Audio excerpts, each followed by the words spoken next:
A 60 liter mixture of sugar and water contains sugar and water in the ratio 2:3. How many liters of the mixture should be replaced by sugar so that the ratio of sugar and water become 1:1? ওকে, তাহলে দেখো আমাদের বলছে একটা 60 লিটারের একটা mixture আছে, সেখানে sugar এবং কি রয়েছে, ওয়াটার রয়েছে। রেশিও হলো 2:3। ঠিক আছে, how many litre of the mixture should be replaced by sugar. ঠিক আছে, এই যে how many litres of mixture should be replaced by sugar, sugar দ্বারা কতটুকু রিপ্লেস করা যাবে by sugar, so that the ratio of the sugar and water become কি হবে 1:1। ক্লিয়ার?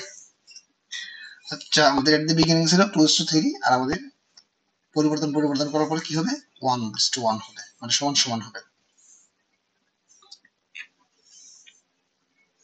তাহলে আমরা দেখো how many litre of mixture should be replace by sugar যেহেতু রিপ্লেস করবা, তার মানে কি ওয়াটারটা সিমিলার করে ফেলা, বুঝছো? সুগার নিয়ে আমাদের কথা হবে। ঠিক আছে, তো এবার এটাকে 3 দ্বারা গুণ করে দাও, রেশিওর দুই পাশে সমান সমান গুণ করা যায়। তাহলে কি আমরা 3:3 দিতে পারি কিনা বলতো? 3:3। তাহলে দেখো এটা কত, 1 এর জন্য 3 + 3 6 গ্রাম না?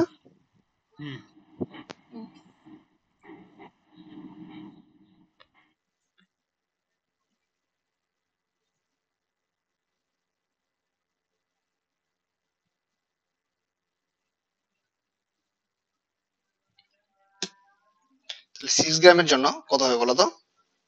60। যখন 6 হয় টোটাল রেশিওতে, তখন টোটাল মানে মিক্সচার হলো 60। 1 এর জন্য 60/6 মানে 10 gram. This is the answer.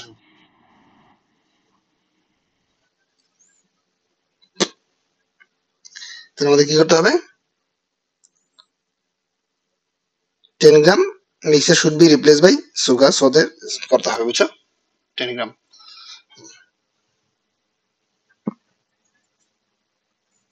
বলো, এটা বলো।